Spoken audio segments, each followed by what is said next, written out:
This is one of the Good Answers series, offering reasons to believe there is a God behind nature, science, and the Bible. Today we will be examining one of the most astonishing plants in all of nature. I like to call them God's impossible trees. Their official name is Sequoia giganteum, in Latin as we find in all taxonomy. So, in English, it is gigantic tree named Sequoia.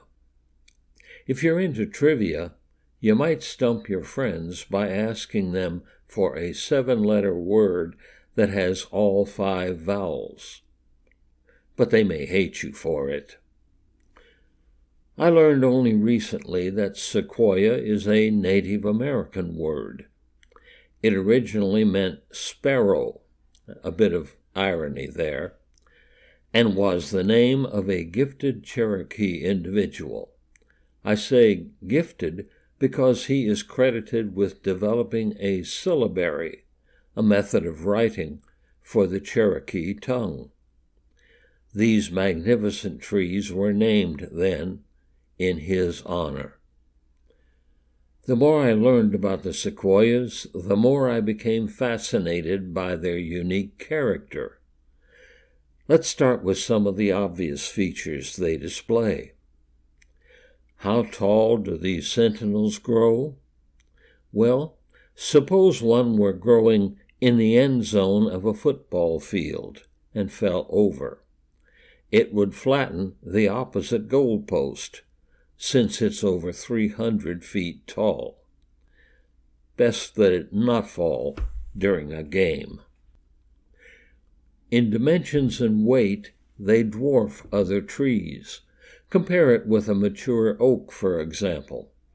The oak may be as much as 100 feet tall, and its trunk as much as 6 feet thick. The sequoia, over 300 feet tall, and its trunk up to 28 feet thick. In 1888, one had a tunnel cut through it that would accommodate cars. The cut was 7 feet wide, 9 feet high, and, as a tunnel, 26 feet long. Alas, the tree fell in 1969. The oak tree could also be compared to the sequoia in weight. A mature oak might weigh as much as 50 tons. It's a little difficult to think of the weight of the tree, since they are firmly rooted. Consider, though, what we all know, cars. The average car weighs about 4 tons, and if we could stack up 20 of them, they would weigh around 80 tons. But they can't even enter the competition with a sequoia, 1,300 tons. Well, the trees are memorable for their height and massive nature, but one cannot forget their longevity. Let's put them against a timeline, one reaching back to the flood of Noah, somewhere around 2300 BC by the biblical chronology. We can use markers every 500 years or so to maintain our orientation. Biblical and archaeological clues point to a profound disruption in Earth's climate as a result of the flood, including an ice age. Another marker would be the exodus of the Hebrews from Egypt under Moses. If we move down another half millennium, we are in King David's time, and a 500 BC marker reminds us of the Jews' return from Babylon and the rebuilding of the temple. Then, at the turning point of history, there's Jesus, God's own Son. And the passage of another 500 years sees the fall of Rome. We learned in school about the Battle of Hastings in 1066, with the Norman conquest of Britain. Another half millennium brings us to Gutenberg, 1453, and then at last to our time, when the information age is swirling around us. More than 4,000 years. Sequoias are among the longest-lived plants on Earth. The ones we know could only date back to the end of the Ice Age, and they would have to live through all the catastrophes of nature, times of drought, massive flood, wildfires like the ones California today experiences, tornadoes, and more. To survive all those trials, they must be amazingly hardy, because survive they did. The oldest are some 3,400 years old. They would have germinated around the time of the Exodus. That's why some prefer the name Sequoia sempervirens, or ever-flourishing sequoia. But what about those forest fires? They kill trees, and in all those centuries there would have been countless ones. But it appears that sequoias were designed to survive even fire. First, they have a much thicker bark than other trees, from a foot thick to over twice that. And the bark is spongy, giving it better insulating qualities. Its third defense against fire is the presence of tannins in the bark. A rather light-hearted posting by the National Park Service confirms this. Did you know redwoods have a superpower? They're fire-resistant. Tannic acid is a chemical infused in their thick and fibrous bark, which keeps them safe from fires. Nor is that all. If you've seen sequoias, you will have noted that their canopy of branches and leaves begins very high up. A fire will usually be unable to reach that high to find fuel. And the tree apparently knows the importance of this characteristic. Any branch that sprouts less than 70 feet from the ground wilts and falls off by the tree's own action. And finally, a fire that rages through the forest will find only smaller trees and underbrush as fuel. The sequoia stands proudly above it all. There is a stunning surprise here, though. Sequoias require periodic fires to permit them to reproduce. Their seeds are housed in the small cones, only about 2 inches long, that the tree produces. When mature, the cones will fall to the ground, and they will lie there, still housing their seeds, indefinitely. Indefinitely, that is, until a fire strikes. Only the heat of a fire is sufficient to cause the cones to break open and release their seeds. And this occurs as the mother tree is benefiting from its unique bark to survive that same fire. Once released, the seeds somehow detect that they are lying on earth that has recently been burned over, and only then will they germinate in the friendly matrix of ash, burned matter, and sterilized soil. And paradoxically, the fire will have cleared away the underbrush and smaller trees, giving the saplings access to both light and growing room.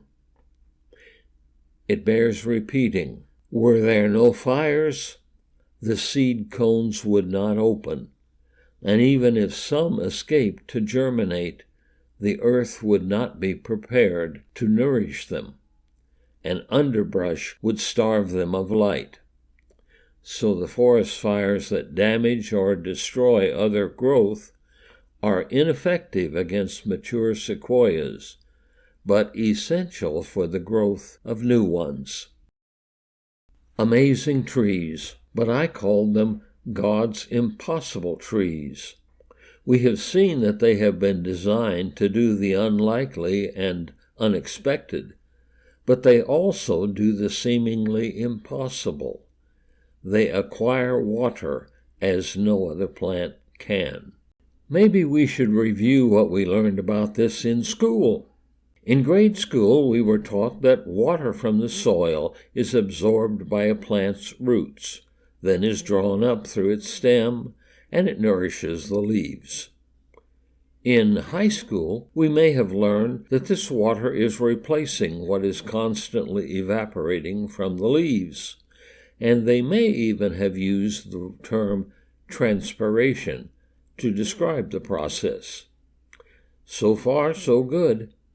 But of course, there's more to it than that. Maybe we had a botany course in college. More complicated things are going on in the leaves, stems, and roots. Transpiration involves water vapor escaping through the stomata of the leaves. It's replaced by water from the walls of the mesophyll cells. This loss is replaced as tension pulls water from the vein of the leaf, and that loss draws water from farther down in the vein. Cohesion between the water molecules pulls an entire column of water up the stem from the roots. Next, water moves by osmosis from the root system into the xylem, that is, the channel leading up to the stem. And finally, we come to the source of the water. It passes from the soil into the root, also by osmosis. Well, that's how nearly all plants, including trees, get the water they require. Sequoias, though, are different. Some of the differences are obvious, like a root system that spreads 100 feet or more in all directions, and their remarkable height, as we have seen. With their size comes a need for more water, some 500 gallons a day, and they will require that every day for years, centuries, even millennia. What system can provide that kind of support? Certainly not a vacuum pump. They can pull water up only about 25 feet.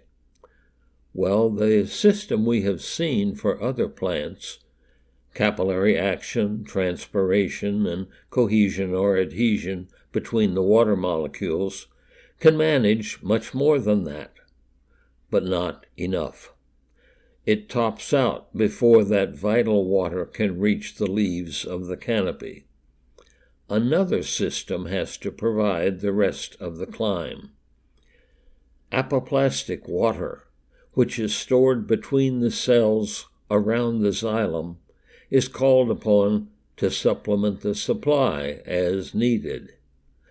But given how weak is the water pressure at this great height, the pull of the water escaping from the leaves would cause the xylem walls to collapse and block the flow in those last critical 70 feet or so. Sequoias are built to deal with that. Unlike other trees, their xylem walls are stiffer and resistant to collapse. Biologists call this elastic modulus. When you look up at these majestic entities, you see some of what inspires awe, but much of it is hidden from our eyes. Yes, they are the tallest plants in all of nature, and they are almost unique in their ability to survive for thousands of years. They have the greatest bulk of any plant or animal, for that matter. No whale can match them. The countless fires they endure over their lifespan cannot defeat them. But in a stunning irony, these trees cannot reproduce without those same fires. We don't see those 500 gallons of water they drink every day, and we only partly understand how they accomplish what no other plant can do. Well, I said at the beginning I like to call them God's impossible trees.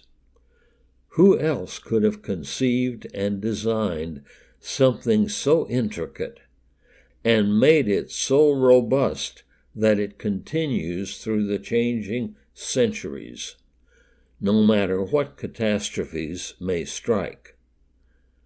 God's impossible trees, indeed.